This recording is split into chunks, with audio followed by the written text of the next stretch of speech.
Hello and welcome to the Women's Inspire Network show, the show where we interview real people, the real humans behind the businesses. And I'm delighted to be here in Creakin Lodge in New Ross in County Wexford.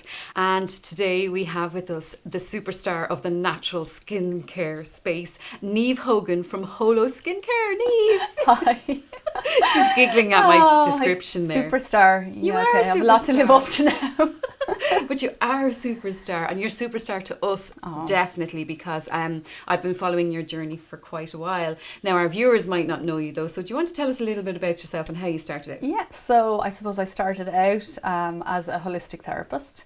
So I did treatments like massage, reflexology, aromatherapy. I taught yoga, fitness. I worked with people on positive lifestyle, worked with a lot of women.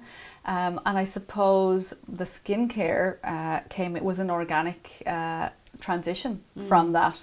I was using some of the ingredients that are in our skincare now in my clinic, so that became the inspiration for products. I started out with using my massage oils from my treatments became our very first products, body oils. Since then we've grown into facial care, into serums, facial oils. We have a really exciting range launching at the end of this year. So it's come a long way from that. But I suppose for me, I'm really passionate about natural health, natural well-being, holistic health, holistic lifestyles, and I tie it all together, and I suppose skincare was the final thing in all of that for me. Well, it's funny because you kind of were the first leader in this space. From my perspective, because I didn't know anything about this stuff, right? But I noticed that you were kind of the leader in this space with regard to holistic and looking after your skin in a different way, because I would just use a product and I wouldn't even look at what was in it.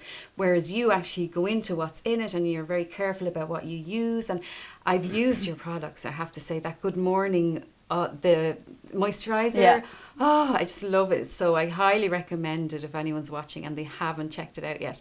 But yeah, I've always seen you as a leader, and I know that your journey has been like the real typical entrepreneurial journey of, up and down and knocking on doors, and you work really hard. So yeah, like I suppose any person in business, any entrepreneur, you see the glamorous bit, that's what we put out there. But yeah, it is hard work. Of course it is.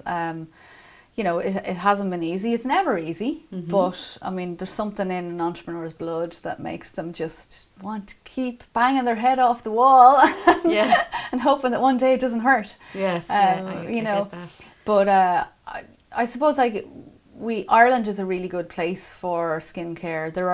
There were big brands out there before I came along, I suppose, and in Ireland during the recession is when I launched, and it was a really good time because I suppose people started to focus on Irish brands again, and since then some other Irish brands have come on, but Ireland is becoming a really well respected space for natural, plant-based, ethical skincare, so it's a really, really good time for us.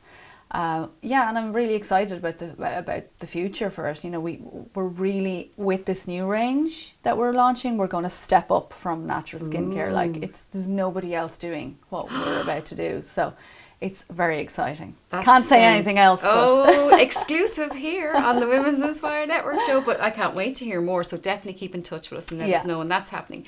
And for yourself, I mean, you look fabulous. So you're a great walking advertisement for what you do.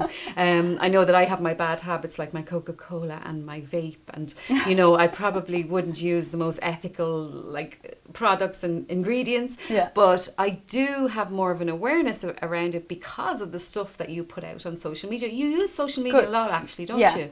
Yeah. Well, I suppose a lot of it is about creating awareness for people. Nowadays, big companies can put the word vegan on something or put the word, paraben free on something, and the consumer will go, okay, great, that's good and that's healthy. But because they say vegan doesn't mean it's cruelty free. Because it doesn't have parabens doesn't mean that there's other nasty ingredients that you wouldn't, really like if you knew all about them. Right. So it's really educating people to make more conscious decisions about what they're using on their skin or at home.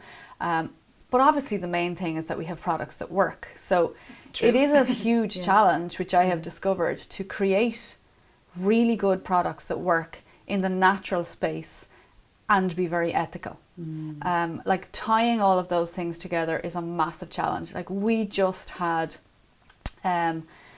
we got to the end of, we were creating, there's 4 products in the new range. We created a product, was at the final stages, and at the very last hurdle, our supplier told us, couldn't answer our cruelty-free questions. Ooh, So they interesting. talked around it, they used all the right jargon, and we couldn't get a straight answer. So we pulled that product. Right. It Well went done. back to the drawing board, and we had to start all over again. That was 5 months work, Oh. full time. My goodness. Full time. Gosh, That is okay. like a full, you know, so like that is massive money for a small company. But that's the difference between us as a really, really, you know, ethical brand. That's the level we go to. Your you know? customers know what they're getting with you. And it's Yeah. know, like and trust again, isn't it? Yeah. It's, people will buy from people, and I feel that you are Holos Yeah. Skincare. Yeah, And I feel that the know, like and trust, and the trust is there. They Yeah. know exactly what they're buying. They know what they're getting.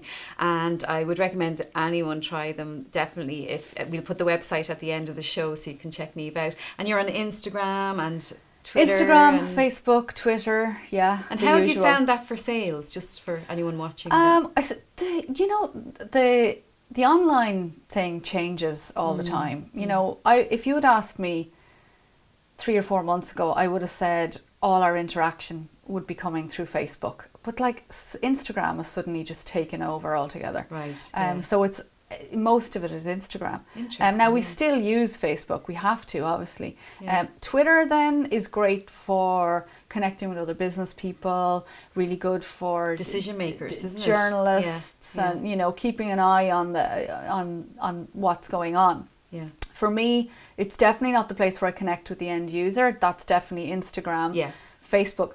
Facebook is probably where the real diehard people who love Holos will be there. Wow. You know, they're almost like your friends nearly. Yes. You know, that you see the same ones coming up all the time. But Instagram's great for new. Interesting. And it's, I suppose, with stories, it's so great and so easy. You can just take people along with you, you know. And you do that, and that's what I Yeah. wanted to point out as well, is that you take your customers on a journey. You go when you're going to that meeting, or when you're going to that conference, or when you get the delivery in. Yeah. You do all, and I'm always encouraging business owners to do that, to show behind the scenes. Yeah, And I yeah. think that really helps with building trust with your customers Absolutely. as well. And Yeah. you do that really well. Like So- we're in a sector, it's a very competitive sector, and I think if people can really see what's going on behind the scenes and understand, and they will trust you more. True, you know. True. So let's We've nothing to hide. Yeah, well, that's it, exactly. So let's get to know a little bit about Niamh, behind the business, the human behind the business. So you live in Wexford, I know, but Yeah. I just wanted to ask you a few little questions that we ask everybody. Okay. So first of all, have you got a piece of advice that you were given a long time ago in life or business that you really love, that you'd like to share with anyone? I always use this because it was more for someone really starting out. This piece of advice is very important because you can get bogged down in doing everything, all the things that go with running a business. But a friend of mine once said to me that she gets up in the morning and she said, when she's sitting down to do something, she says, "Is what I'm doing right now driving sales?" And she said, if it's not, she stops what she's doing and she goes and does something that will drive sales. Like, that's really important if you are the only person in the Yes. business. Yeah. Like, up to recently, I was the only one driving sales. I've now got somebody doing that for me. But I could spend a day doing something and nobody was driving sales. That's Yes. detrimental to your business. So I think it's a really simple question to ask yourself, and it really made a difference to me. That's brilliant. Going along, and now I give that to my salesperson. I'm like, you need to be driving sales all the time, Yes. you know. So that Yeah, that's a sticks good, with me. really good advice, because sometimes we can get kind of carried away, even on social media, you know, Oh, chatting and doing, and that's it's it. like, well, actually, is this actually driving sales? Or, you know, even if you're going to meet someone or you're going to go to a conference or something, it's important to ask yourself, I find as well, you know, is this going to be a good thing for me to do. Yeah. And now in saying that, I mean, obviously you do a lot of giving back and you do a lot of helping that's others important as well. So Yeah. I know that. So it's not like you're just all about the same. No, I know no. that definitely you do that. Like No, it's not, and that's not what I mean. I mean that it's just that you can be so stressed working in your own business on your own, trying to get done all those little things. Yeah. That really, at the end of the day, for you to grow your business, to be able to hire that second person who's going to do it all for you, you need to be driving your sales. Absolutely, 100%. And what was the other question I was going to ask you? Yeah. What is the biggest piece of advice, I suppose, you could give someone from Niamh, someone watching the show that maybe is thinking about starting a business, but they're a little bit afraid to go there? What would be the biggest piece of advice you could give them? Look, someone's already said this before I have. It's just do it. It's literally, it's as simple as that. It's like if you're sitting and waiting for everything to fall into place before you start your business or before you go out and tell the first person, you're never going to start. Yes, like true. You just, go with what you have and like learn as you go along and add to it as you go along. It doesn't have to be perfect. And I've seen that with businesses. And I think women are extra careful, so like people like, oh, well, I'm getting this patent and I'm getting this trademark and I'm doing this, that and the other. And I'm like, just launch the product. Yes, I and agree. do it, or I just agree. to go and do it and, think of all that stuff later. Like, And you no learn one's going to so much. steal your idea. It's tiny. No one knows about it. So it's just get out and do it. Don't, wait for everything to fall in place, because it never all falls into place. True. Ever. True. And there's never a really good time either. No. It's like, just do it now. Yeah. Do it while you can, and then it grows and you learn every day anyway, don't Yeah. you? You learn every day. And then surround yourself with people, like-minded people That's as it. well, is a good one. And you've been very supportive to me, so thank you. And that's one of the reasons you're sitting on my couch. Thank you. Right? And you have been very supportive, and to other women as well, and men in business too. And I think that's really important that we get that message out there for people who are watching. Support is very important. Yeah. And, like, you can't do things alone. No. You really can't. You need support, whether it be in the business, at home, with kids, whatever. Yeah. And a good partner is great too. Absolutely. I'm lucky, you're lucky enough, we're lucky enough, but like some people might not have that. But it doesn't matter where it comes from. Friend, you need support. Yeah, you do definitely need support. So thank you so much, Niamh. We've actually come to the end of the interview. Can you believe that? Yes. So is there anything you want to say before we finish up? I think I'm good. I'm just delighted to be here, and thank you very much. And the Women's Inspire Network, I've been involved from the very beginning. It's a very supportive group, and I think you're doing great things. So well done. Thanks. Actually, myself and Niamh kind of cooked up like the idea years ago, and so we already realised the importance of support. So it's really good, and it's great to see you doing so well. And I'm always going to be a supporter of yourself. And for anyone that wants to support Niamh, it's Holos. IE, and we'll put the website up. And if anyone wants support, and if you want to join the Women's Inspire Network, do check it out, women'sinspirenetwork.com. And don't forget, we also have a hashtag on Twitter, Women's Inspire. So do join us. You're very welcome. And thanks, Niamh, for joining. Thank you.